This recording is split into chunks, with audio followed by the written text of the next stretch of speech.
mag-start para may handa tayo sa ating message. Okay? So para po sa mga nandito, buksan po ninyo ang inyong Bibles, hymn books. Grabe, Bibles na eh. Okay.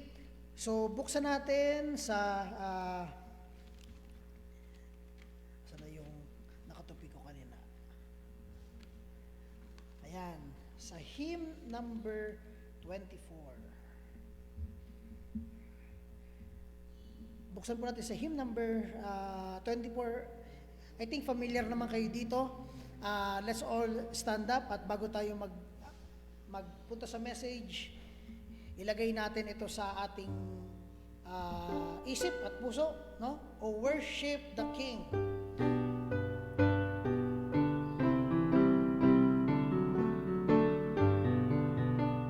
Worship the King. And the first stanza, sing. Oh, worship the King, all glorious above, and gratefully sing His wonderful love. Our shield and defender, the ancient of days, pavilion and girded with praise. Amen. On the second now. Oh, tell of His might. Oh, sing of His grace, whose robe is the light, whose canopy is peace. His chariot of wrath, the deep thunder clouds pour, and dark is His path on the wings of the storm. On the third now. Thy bountiful care, what tongue can recite? Napakarami. It breathes in the air, it shines in the light, it streams from the hills, it descends to the plains, and sweetly distills in the dew and the rain. On the last stanza now. Frail children of dust, and feeble as frail, indeed do we trust, nor find need to fail. Thy mercies how tender, how firm to the end. Our Maker, Defender, Redeemer, and Friend. Amen. Yan ang ating Panginoon. At bigyan natin kay Pastor. Thank you very much sa inyo pong pag-awit. Pastor, please. Salamat po sa awitan. At tuloy na po natin ang ating chapter 18 at nasa verse 20, 21 hanggang 27 na po tayo. Bali 20, bali 7 verses.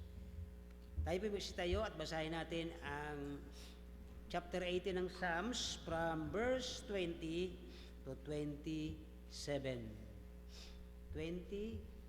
and 27. 1, 2, 3. Tama. Bali 8. Okay, ready na po kayo? Sabay-sabay natin basahin. From verse 20, the Lord rewarded me according to my righteousness, according to the cleanness of my hands hath He recompensed me. For I have kept the ways of the Lord, and I have not wickedly departed from my God. Medyo magkakasunod po yung dalawang adjective, ano?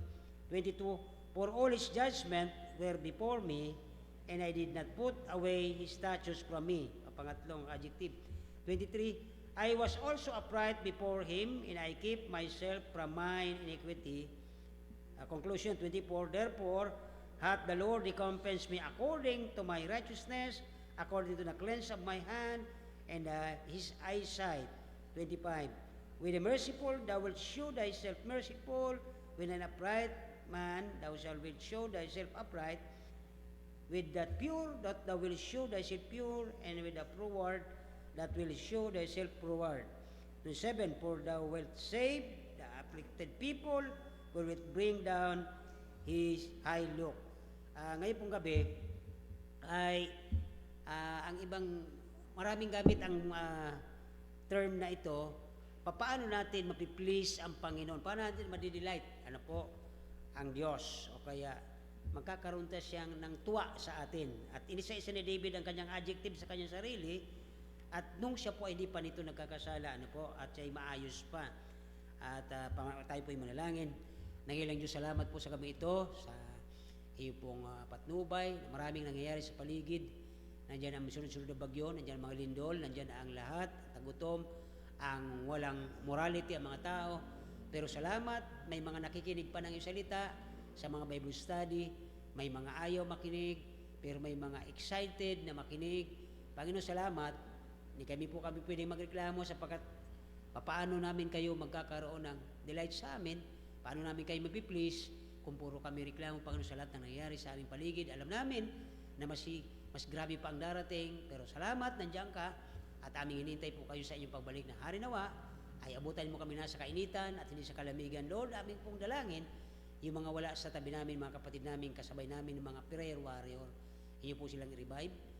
Mula ngayon, sa oras na ano man ang kanilang ginagawa, maramdaman nila, mapakinggan, ano mang hinahawakan nila, ano mang tinitingnan nila, ay magpaalala, Panginoon, na ikaw ang Diyos na dapat uunahin sa lahat ng bagay at hindi ang mga bagay na ito upang magkaroon po kami ng delight, magkaroon po kami ng pleasing sa iyong mga mata. Tulungan po kami, Panginoon, sa aming mga kahinaan, sa aming mga kasalanan. Tawad, Panginoon, sa aming mga kahinaan, Panginoon. Patuloy namin hiling na kayo po ang manguna sa gabi ito, Banal na Espiritu, kayo po mangusap, kayo po magsalita, wala kaming kayanan, at ikaw po ang masunod, ikaw maitaas. Patuloy namin hiling po ito sa pangalan ng sa aming tagapagligtas. Amen. Thank you very much po. At siguro bilisan lang natin ito para mas marami ang ating prayer time.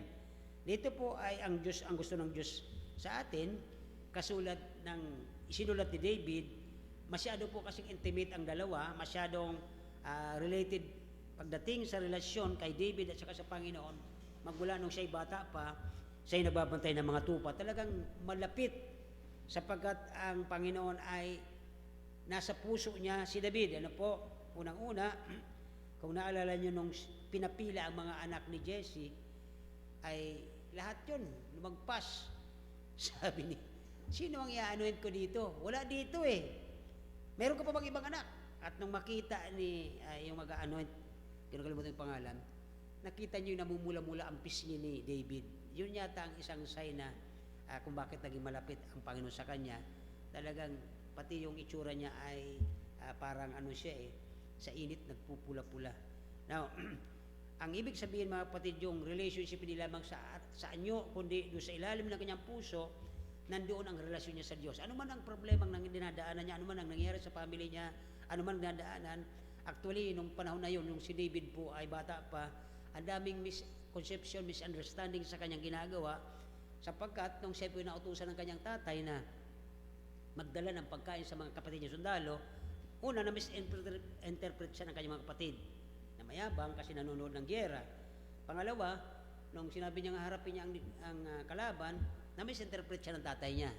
Sabi, mga kapatid mo nga, lalaki na sundalo sila. Takot, tapos ikaw pa. So, ang pangatlong naka-misinterpret sa kanya ay ang kanilang hari. So, kumbaga, maraming nangyayaring hadlang sa ating pananampalataya, sa ating paniniwala sa Diyos. Ngayong gabi sa ating panalangin, pwedeng mayroon tayong maisip na nagiging hadlang para yung ating panalangin na inaasahan natin darating. Ang sabi ng Panginoon, if you believe, misi sa pananampalataya, sabi ng James, kaya kayo wala natatanggap kasi hindi kayo humingi. So humingi tayo kung anong kalooban ng ating puso na approve ng Panginoon sa kanyang kalooban. Ano po? So, dito ang Diyos, anong isulat ito ni David, ay bawat individual na mananampalataya, katulad ng Panginoon sa Kristo na we are in Christ, ano po, ay siya ang Diyos natin eh. Kaya nga tayo tumatawag na Ama at tayo tumatawag sa Kanya at tinutulungan tayo. Ang gusto lang ng Panginoon dito nung pinasulat ko kay David, na magkaroon po siya ng delightment, magkaroon siya ng ma-please siya sa bawat ginagawa natin. Kung ating aalalahan niya, mabinasa natin from verse 20, lahat ng adjective kay David, ano po, papapunta sa kanya. Okay? Na ang kalagayang ito, sa sulat ni David, sa panulat ni David, He delight in us, ang Panginoon, na katulad, okay, doon sa mga taong minamahal ng Diyos. The same ang paningin ng Diyos. Walang pinag-iba. Kung mahal niya ang iba, mahal din niya tayo. At lahat naman tayo undeserved. Hindi naman dapat karapat-dapat, pero minahal tayo ng Diyos. At dito po ay ang highest at ang dapat ang dalawang ito na tayo po ang may tinatawag na experience sa Panginoon, na yung pag nag-worship tayo ay worshipful katulad ni David. Maya-maya tumutugtog siya ng kanyang dalang arpa o ano pa mang dala niyang instrumento, umaawit sa Panginoon. Lahat, kaya ang Psalms lahat ito ay tungkol sa pag-awit, tungkol sa pag-pray, paghingi, kasi puro prayer yan kadalasan. At habang siya po ay kumakanta at umaawit at nagsasamba, nag-worship sa Diyos, ang Diyos natutuwa sa ginagawa niya. So therefore, isa sa natutunan ko ngayon, dahil minsan nalilita ko, napansin nyo, nalilita ko sa pang-alas 5, di ba? Minsan may nauna na sa akin naglalagay ng kamay doon, bago ako mag-greet sa inyo ng grace to all. Napapansin ko yon kasi kung bakit nalilate ako, nagpipray pala ako, nakahiga. Pag-amen ko, tama-tama, maliwanag na, kasi wala na rin yung aking alarm. Nakita ko alas 5 na, pagbukas ko, may nauna na sa akin. Okay? So, habang tayo po ay, ano mang ginagawa natin, natutulog, nakaupo, kapag tayo nagsasamba, nag-worship sa Diyos, kahit wala kang binabanggit, kahit di nagbubukas sa bibig mo, habang nag-iisip ka, while you are worshiping sa Panginoon, nagsasamba ka, ang Diyos ay natutuwa, napiplease siya, nadidelight siya sa atin bilang ating Panginoon. Kaya yung karanasan ni David, na kahit siya'y nakaupo, kahit siguro nagtutugtog siya nung sandahon lang, naalala niyo si Silerio, yung Pilipinong nagpasikat ng music sa dahon. Ganon. O kaya yung parang damo siya na pag piniga mo sa dulo, alam ko, yung mga taga-probinsya marunong nito, yung parang kawayang maliit na damo, katawan ng damo, pag dinurog mo ang dulo niya na may buko pa, pag medyo kinompress mo ganyan na nababali siyang pa ganon, pag hinihipan mo yan, may music yan na lumalabas eh. Mga ganon. Okay? So, ang ibig sabihin lang, nung bawat ginagawa ni David, sabi niya sa verse 20, na nagkakaroon ng Diyos ng tinatawag na ni-reward siya. Binigyan siya ng reward. Binigyan siya ng siguro pampalubag loob. Hindi lang pampalubag loob, kundi talagang reward ito, sabi niya, sapagkat nadidelight ang Panginoon sa kanyang ginagawang pagsamba habang siya'y nagbabantay, habang siya'y nanunood kung may darating na lubo o ng leon, nagsasamba, nag-uusap sila ng Panginoon eh. So ganun siguro ang ibig sabihin nito ni David, na habang gusto ng Panginoon na magkaroon tayo ng pleasing sa kanyang mga mata, ano man ang ating oras ginagawa, ano man ang ating ginagawa, ay nagpupuri, umaawit, nagpipray, at nag-worship. So yun po ang parang gustong sabihin dito sa sulat ni David. Kaya dito po, okay, paano tayo magiging more pleasing sa mata ng Diyos? Yan ang unang tanong. Okay? Papaano tayo, o how can be more pleasing in the eyes of God? Okay? Kaya dito po ay, number 1, okay, papaano ang isang tao, isang persona, magkakaroon ng pleasing o kaaya-ayang pagmasdan ng Diyos by His character. Una, tingnan niyo po dito si David.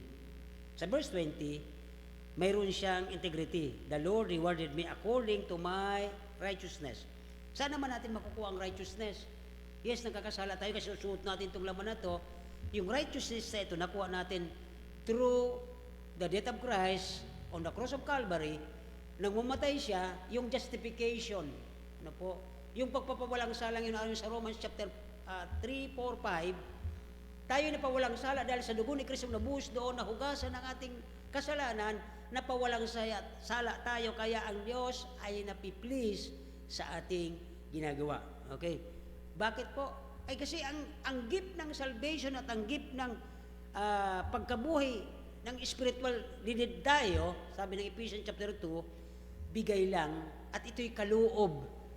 Kasama ng kaloob ng grasya ng Diyos na hindi naman natin deserve, binigyan tayo, pinagkalooban tayo ng pagkakilala, pagkabuhay na mag-uli. Nung mabuhay tayo na mag-uli, sa pamamagitan ng Banal na Espiritu, we are quickened from our old sin, nabuhay tayo spiritually, at tayo po ay nagkaroon ng relation, we are in Christ. Sabi ng verse 20, sabi diyan ni David, the Lord rewarded me according to my righteousness. Kung ang na kay Kristo ay mayroon pong righteousness, sapagkat yung righteousness na yun, nakuha natin yung mamatay si Kristo, kinuha niya ang ating kasalanan, at tayo'y naging banal sa kanyang paningkaya ang Ama, natitingnan tayo na tayo'y mga banal. Okay? According to the class kanina, nung nabanggit ko rito doon sa kasi nandoon din kayo sa chapter 5 ng Romans, sabi ko rin sa Bible study, paano kayo naging banal sa tingin ng Diyos?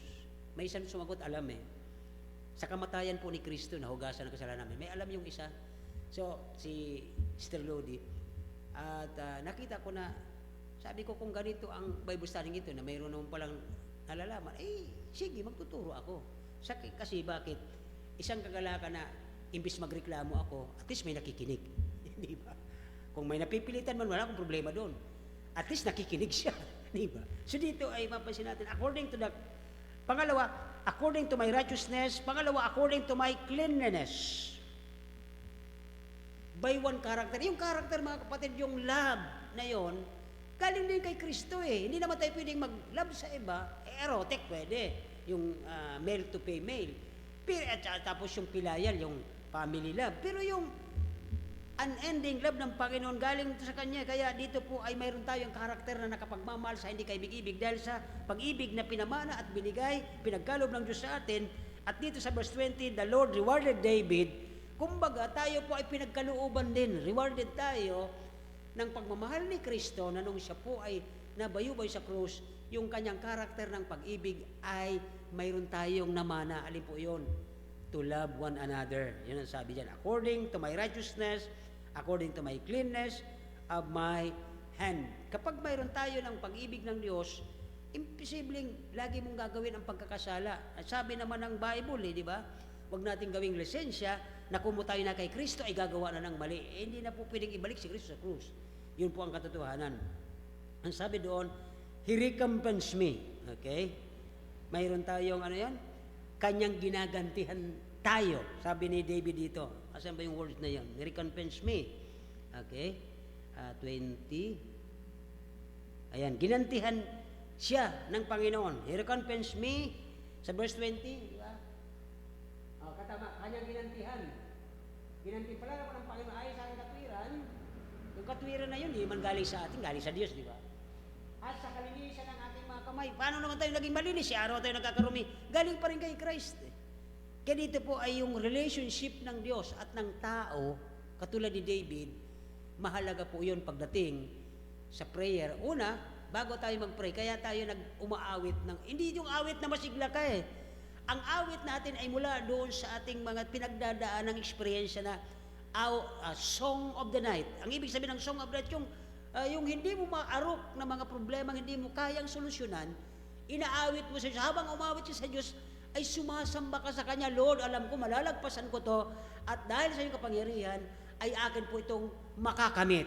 So yun po ang ibig sabihin ng verse 20, na nire-reward siya, na ito'y galing sa Panginoon.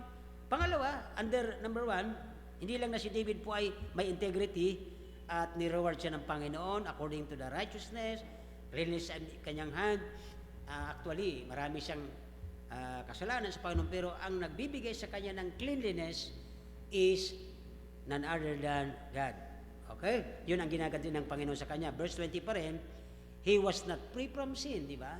Hindi siya pwedeng sabihin na, hindi ako nagkasala din siya, but his heart, ito po ang maganda kay David, ang kanyang puso ay devoted. Samantalang sa atin, ewan ko sa inyo, minsan, may araw devoted ako sa Panginoon, talagang grabe, pero may araw naman na parang nakakalimutan mo siya.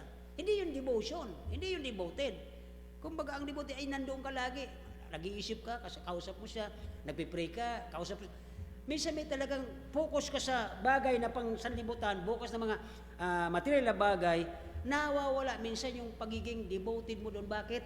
Napupokus ka doon sa mga bagay, katulad ni Peter, di ba naalala nyo, na yung devotion niya sa kay Christ, alam niya na hindi siya maano kung nakapokus sa kay Christ, pero nakinig siya. The same siguro sa ating mga tao, kapag tayo po ay may mga panalangin sa Panginoon na hindi nakakarating agad, nawawala yung focus din natin Parang, kulang kaya ako sa pananampalataya? May nagawa kayo? Ang dami nating question, pero dito po ang pinapakita sa verse 20, that David is devoted, ang kanyang puso sa Panginoon. Ang ibig sabihin kasi ng righteous ay obedient.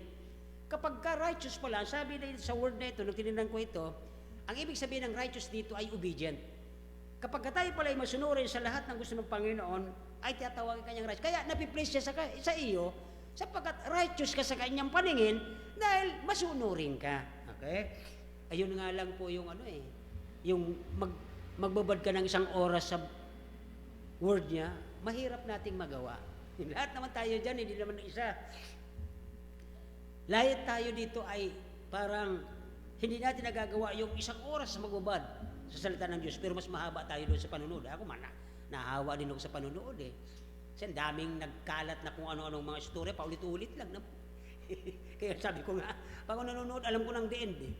Pero nanonood pa rin yung mata ko. Kasi yung po ang gusto talaga ng laman eh. Yung ma-please yung kanyang sarili, samantalang ang tinutukoy dito ni David from verse 22 to 27, na dapat sa anumang ating iniisip, ang Diyos ang napiplease at hindi tayo. Eh minsan, binibigyan natin kasiyahan ang ating mga laman. Tingnan po natin dito sa verse 21 and 22. Okay, sabi ni David dito sa 21, for I have kept thy ways. Yan po yung una eh. Verse 20, ginagatin ako ng Panginoon ayon sa aking katwiran. 20, ano na tayo? 21. Bakit nasa 20 pa rin yan? Yan na. Yan. Okay. For I have kept. Diba? Napansin niyo po yung word na kept. The ways of the Lord. Alin po ba ang statutes? Alin po ba ang ways? Alin ba ang command? Alin ba yung commandment? Ito yun eh. Ways, commandment. The same word dyan. Pag ikot-ikutin mo pa yan, statutes, ano pa? O, magbigay tayo. Anong ibang word ng salita ng Diyos? Ways, ano pa? O, tag-isa. Pag ganun. Ilan lang naman tayo. Still. Okay, David. Ano pa? Ano pang mga term sa ganito? Joy. Nag-isip lahat eh. Sir Angel. Nabanggit ka na ba lahat? Marami pa. Marami pa. Wala na. Statute, commandment, laws. Laws, wala pa akong binanggit eh. Ano pa? Ano? The commandment of the Lord. O, di ba? Ang dami doon eh. So, yun po yung mga ways eh. Sapagkat ang daan ng Panginoon aking iniingatan. Sabihin pa natin literal na daan ito, ano ba ang mga ways ng Panginoon? Eh, yun din naman yun ang ibig niya sabihin eh.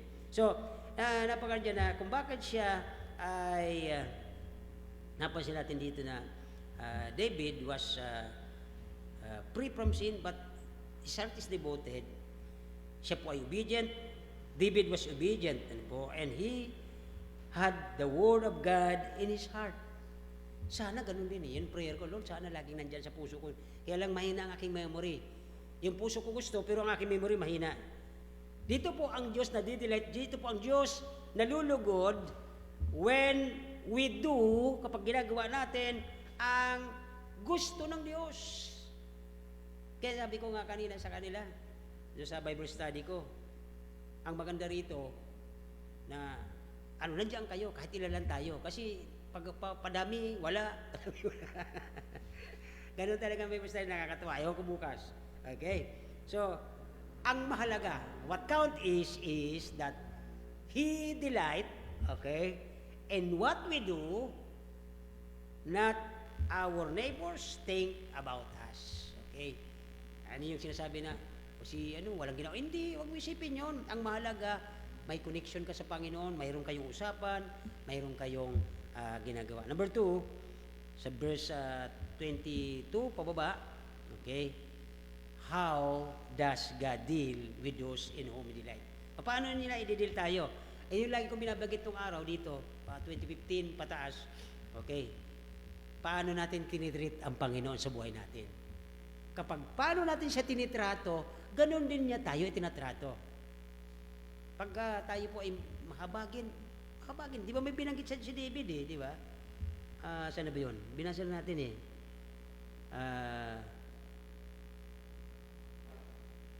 May bandang ano yata siguro, 24. Basta may minuulit-ulit siya doon, parang verse 23. Okay, parang na ano lang, dumaan lang sa aking isipan. So, paano tinatrato ang Diyos? Ganun din niya tinatrato sa 25, 26, 27. Okay? Dapat close din tayo sa Panginoon, malapit tayo katulad ni David. Si David kasi, bilang siya po bago maging hari, David was wholly devoted to Him bilang kanyang Panginoon, na ano man mangyari, sabi niya nga, di ba, nung natatalo niya yung lobo at sa kanila leon, hindi ko naman siya tinalo, kundi ang Panginoon nagtalo sa kanya. So, ang Panginoon, inibinibless siya lalo. Siguro ganun din po tayo. Kapag tayo ay lagi natin siyang kausap, lagi natin siyang sinusunod, ano man ang bagay na gusto niya, nagagawa natin, kahit hindi 100%, ang Diyos ay ibibless niya rin po tayo katulad ni David. God will bless those obedient people. So, David is merciful. Verse 25 pala, naalala ko na. When the merciful, thou wilt show thyself merciful. Di ba? Sa Tagalog ay mahabagin yata. Yan. Sa tapat ay pinakita mo ang iyong sarili bilang tapat, sa mga walang lungis ay pinakita mo ang sarili bilang walang lungis. Yung tapat, ano po? Inulit niya. Kung katapatan, dapat maging matapat tayo sa Panginoon sa verse 25, di ba? At si David ay loyal, verse 25 din, di ba?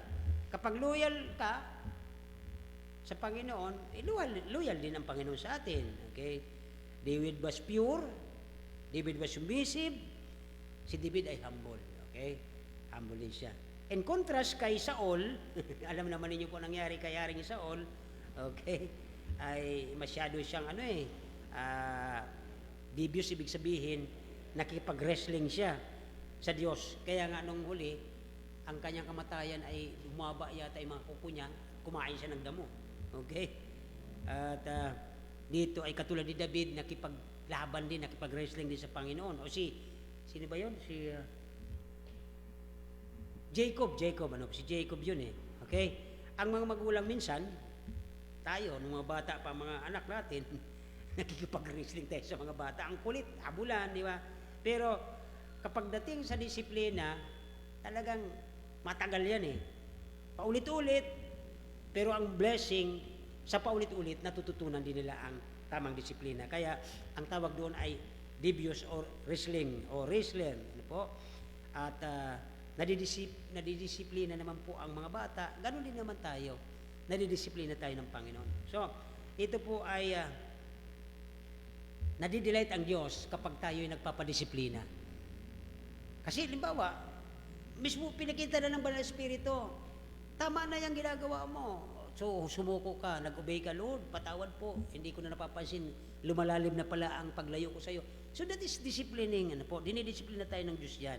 Then last, number 3, how can we increase yung pagiging nalulugod ang Diyos sa atin at lalo tayo ding kalugod-lugod sa Panginoon. And He delight in us. Ang unang papansin natin dito, okay, dapat maniwala tayo na tayo ay gustong maging masaya ng Panginoon. Minsan may mga palo. Katulad yan, mga kapatiran natin, may pinagdadaanan. Meron na namang isang pastor na dumadaan sa mahirap katulad ng pinagdaanan ni Pastor Daria nung araw. Hindi alam kung anong mangyayari. Ano po? So, ang gusto ng Panginoon, maging disiplinado ang kanyang mga susunod na henerasyon. Tayo dito, di ba? Nung umalis Pastor Daria noon, naging disiplina tayo dahil hindi tayo naging katulad na kung anong maisipan, kundi natuto tayo sa mga bagay na tinuturo ng Diyos. Sapagkat ang kagalakan o happiness ay hindi magkahiwalay ang holiness nito eh. Para tayo maging masaya, sabayan natin ng kabanalan, sapagkat ito, they go together. Holiness and happiness. Hindi po yan pwede maghiwalay. Pag nagsabit tayo sa Panginoon, mag-i-enjoy tayo sa kanyang kalooban, walang grudges, walang paghinanakit, walang kontra. Bibigyan niya tayo ng best para sa atin. Pag tayo ay obedient, tapos ay matutuwa, madidelight siya sa mga ginagawa natin, at pagkatapos, magiging tayong delightful sa Kanya, siyempre, and will bring glory to Him for His name's sake. So, yun po ang napansin natin dito sa 7 versikulong ito, at dito po natin i-conclude. Okay? Sa pagpapakitang nalulugod ang Diyos sa ating buhay, at ito'y expression ng ating personal na relasyon sa Panginoon. Paano natin siya mapiplease? Magmamaktol ba tayo? Magagrudge ba tayo sa mga kunting bagay? Halimbawa, katulad nito, yung dati marami tayong warrior prayer call, hindi ako pwedeng mag-grudge dito eh. Bakit? Kinaloob ng Diyos. Bakit? Kung itong lesson na ito ay para sa atin lang, hindi ito para sa lahat. Ang ibig sabihin, matuto tayo madisiplina ng Panginoon kung ano ang nais niya.